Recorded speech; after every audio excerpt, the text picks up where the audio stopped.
You're going to kick it over, Dave? Yeah, I'm going to kick it over. Pressure on it. The old Dave.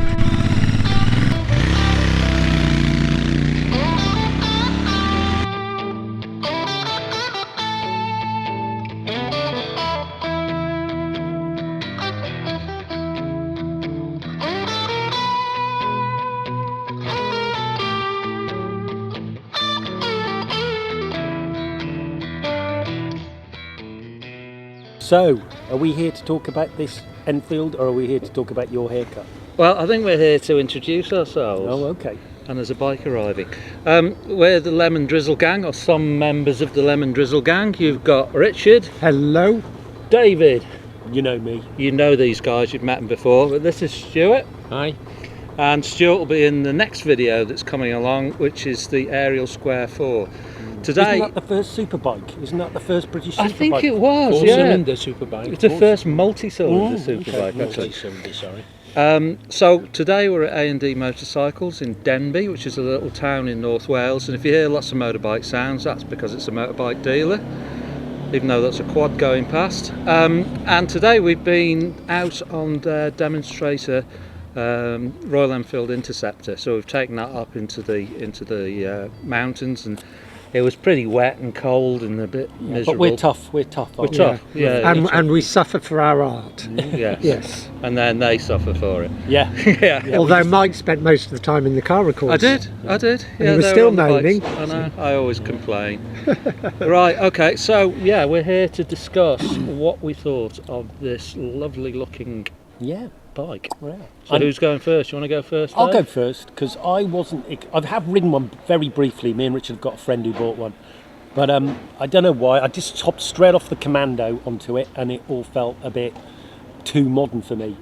But in isolation, if you're not hopping straight off something made in the 60s, and this is a good thing, it's obviously incredibly competent because all modern bikes are incredibly competent. But I really enjoyed it. I enjoyed the exhaust note. I enjoyed the riding position. I enjoyed the looks, and we got a lot of looks today. Yeah, we did.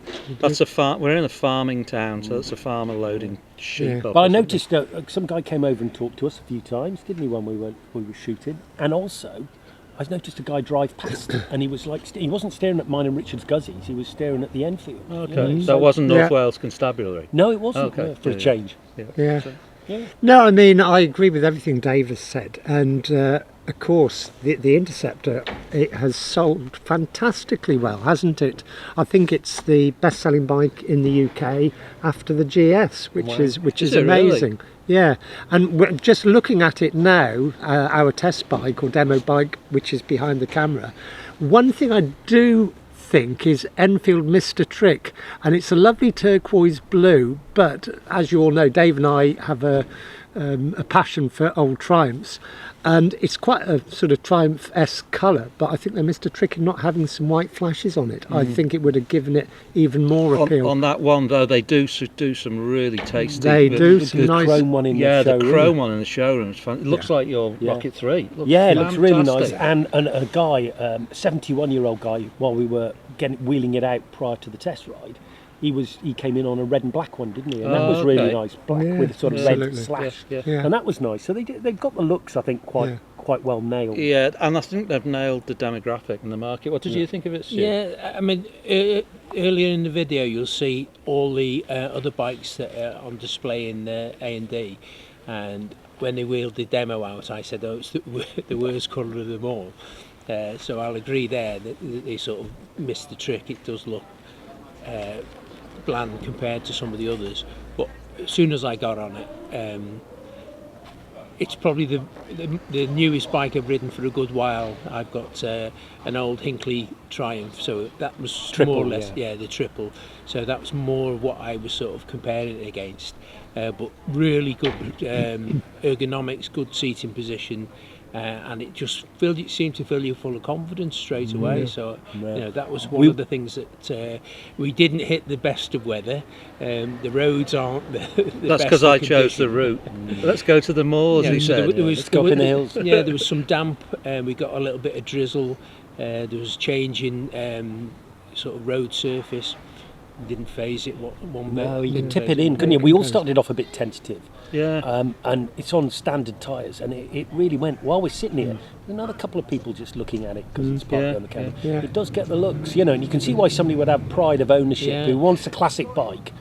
In terms of riding compared to a classic bike, it lacks the torque of something like an old Bonnie or certainly a Commando, and it weighs quite a bit, doesn't it? But once you get going, the weight just drops off it, doesn't it? Yeah. The weight yeah. does, yeah. You have to rev it to get the performance Yeah. a little bit. It's only a 650. Yeah, I mean, I was following you guys, and you did an overtake, and to make what I'd say is a good clean overtake, you do have to sort of stir the box. And But then open it again, up. is it A2 compliant? Or It is it's A2 made compliant, 48 horsepower. Yeah. So In this country, yeah. But if you think, and I was thinking that when I rode it, because it was blowing a gale and it was winding, it was very windy, and I thought on a summer's day on those same roads, Oh, yeah. a group of you on similar, if you're out with mates on sports bikes, you're going to be frustrated. But if you were- As exactly the same as if you were on a classic bike. Exactly. It'd be the same. If you were out with a bunch of mates who had classic bikes, Yeah. it'd be perfect. yeah, Because I actually turned around and did a U-turn and did a couple more miles on it because I was enjoying it so much. You had to kind of rein me in, didn't you? Go on Yeah. somebody else's turn. And I really enjoyed it more. And the exhaust note, although it's not a 360 Faring, it's a 270 crank, isn't it? On Yeah. it? When you're off it and you can hear it, it actually sounds really quite purposeful, Yeah. doesn't it? It's not loud because it's It would be legal lovely. bike. It would be lovely with slightly louder pipes. You can get aftermarket pipes. It would make it sound great. I think. yeah. See, for me, I love the classic bikes, and you've seen me riding the classic bikes, but I don't really have the skills or the wherewithal or the good looks. or the desire or the. I won't say these guys know what they're doing, but for me, I could buy one of those Interceptors and I could come riding with you guys and not feel out of place, apart from how handsome you all are. of course, yeah. No getting round that.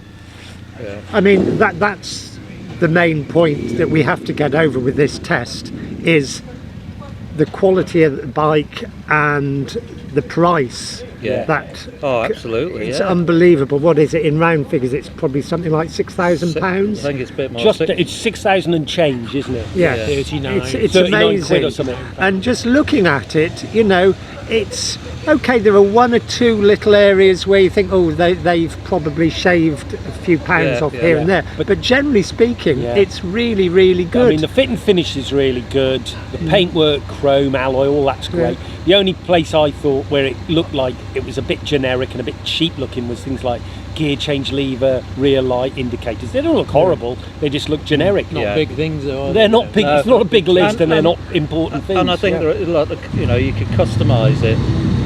Somebody's got a Ducati over there. my Shut God. up! Oh, that's the one that was in the bike magazine. Oh, is it? That it's a zebra striped ST2. 851, is it? Oh, No, it's an ST2. yeah. Wow. So they've got noisy motorcyclists. I don't know. Good. So you've hit the nail on the head, though. Going back to the Interceptor, that's why it's sold so well. Not only is it fantastic value, but there are lots of people who, our sort of age in their 60s, who remember the old classic bikes, and it is all nostalgia driven, but haven't got the wherewithal or the Desire. motivation Yeah, to look yeah, after one. all the And not time, only yeah. that, on a day-to-day basis, are they able to kick it over if they've got Yeah. dodgy knees or dodgy hips? Yeah, Dave kicked it over, or the damn. Yeah, Yeah. we've got some footage of me Yeah, showing the kicking it perfect over. kickstart Yeah, technique. absolutely. But yeah, you could use it every day.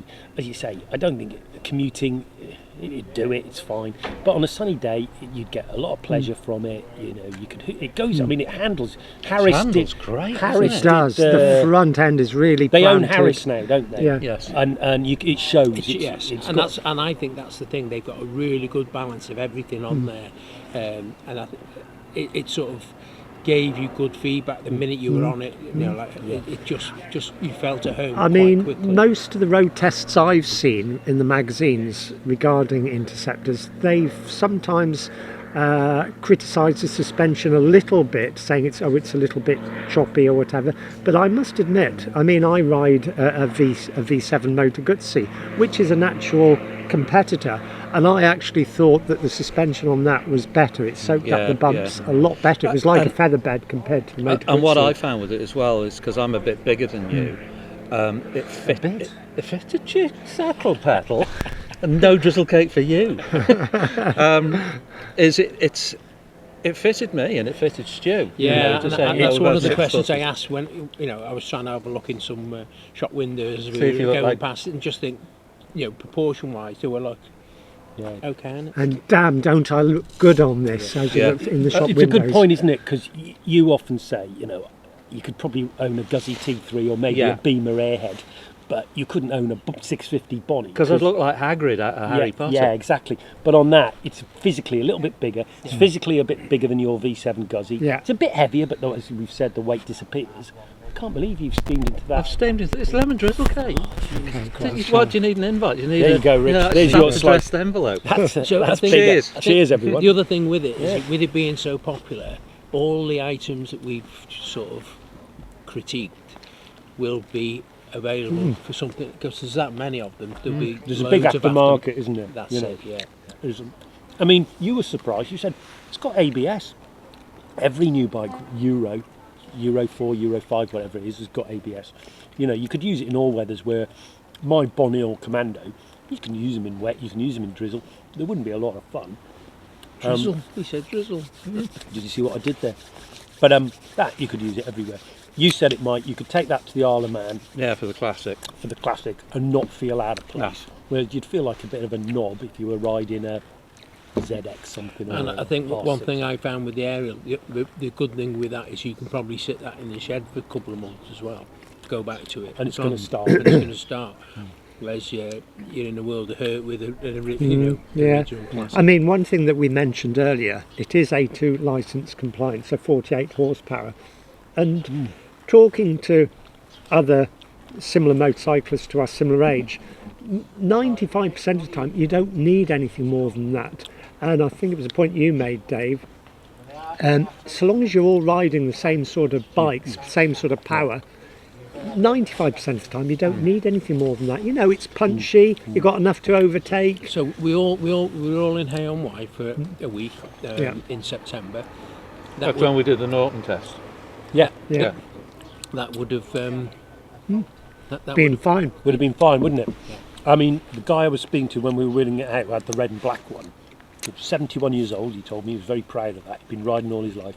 His previous bike had been a 1200 RS K-Series Beamer, Yeah. which he'd done 30,000 miles around Europe. Those are quick bikes, even by today's standards. He says, I just don't need it anymore, and I certainly don't need the weight. Yeah. And he'd sort of, by kind of opting out of the weight and therefore the power thing as well, he sort of reconnected with his youth a little bit. And that's what appealed to him about And it. there's- And to be honest, that's what appeals to people about buying a classic bike they used to love. Yeah. So you can do it with that, can't you? And the motorcycle's changing. It's changed over the last 10, 15 years. And it's a lifestyle thing. I think you were saying earlier on, you don't use it to go to work on or to, some people do, obviously. But it's a toy, it's a Sunday toy. And with modern road conditions, everywhere's getting so many speed limits. And, where we've just been today, there's average speed cameras everywhere. Yeah. So something like that is perfect. It is. So, Yeah. this is the question that we'll wrap up on. Would you buy one? If I was, I've already got a retro bike, as Yeah. I said, my Moto Guzzi V7, which I'm very happy with. But if I was after a new bike because I wanted a warranty or whatever it was, that peace of mind, then yes, certainly. I think Royal Enfield have really hit the spot with that. They've found that niche, Yeah. and I can understand why they're so popular. They've knocked So it out of the personally- park. Oh, haven't they? absolutely. knocked it out of the park. Yeah. You wouldn't. I wouldn't. Because you've got a massive collection. I've got a massive collection of bikes, and if I wanted a modern retro, I'd probably go with the new V850 Guzzi. Oh, right. Because riding Richards back to back with that, they were very similar performance, pretty similar dynamically. Nothing shone on one that was bad on the other, or vice versa. I think Richards Guzzi had a little bit more soul. Yeah. And for me, and I'm in the minority probably, a tiny bit more authenticity, Yeah. which But, we haven't talked about. And also, you've been riding Guzzies since. Yeah, so I've got when- some connection. 1979. I Yeah, think we went and got 78, your- 79 when we went and picked up the Le Mans, yeah. Yeah. So, not for me, but like it. Yeah, I think I would, and I think the thing they've done is they pitched the pricing dead right. Yeah, haven't they? absolutely. It's not like mega expensive, and this is what we were talking about before. You know, when we were apprentices, we would all have bikes, and then you'd get, you know, you'd go to work on your bike, you'd go out to the pub on your bike, you'd go holidaying on your bike. Now it sits in the garage, you know, and you sort of fighting time wise to get out on it. Yeah. So price wise, that you could sit that in the garage and not go, I've got 12 grand. And Yeah. I mean, it's not just the fact that it's £6,000 and a little bit, which is incredible value for money. Somebody said to me it's got a 3-year warranty, and I've read reports on them that the reliability is fantastic, the engineering is fantastic. There was a magazine article, wasn't there, Dave? And they stripped some modern bikes that had done 10 or 20,000 miles. The Enfield was one of them, and they stripped some Japanese bikes as well, and I think maybe some Triumphs. And actually, the Enfield showed the least wear out of any of the bikes. The engineering was top draw. They are. They're a big company. Yeah. And when you think about it, it is a new design. Yeah. It's only, 5 years old? Yeah. Would I buy one? Yeah, I think I would, but I would have the one with the chrome tank, because I'm a tart. You are a tart, yeah. And the drop handlebars. No, I wouldn't have those. I'd have the...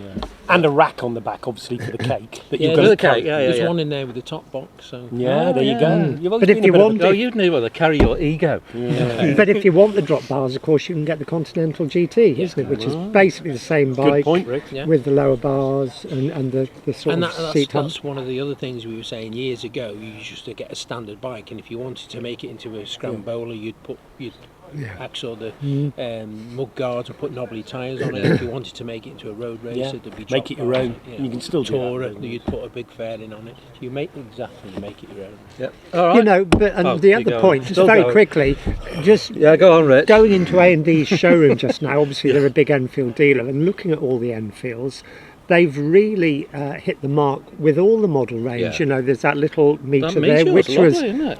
you know, £4,000 or whatever it is, with a built-in sat-nav is fantastic. The Himalayan is like a Swiss Army knife Yeah. bike. It can do everything. Apart They're from re- go fast. Well, apart from go fast, but they're real-world bikes, Yeah, they aren't are. they? You know, as Mike said, everywhere's got a speed limit, everywhere's got roadworks, and 95% of the time, it's all you need. Yep. So, there you go. Thank you very much for watching. Thank you very much for putting your hand in your pocket, Mike, for a Sure. change. Thank you. Yeah. Cheers. See you now.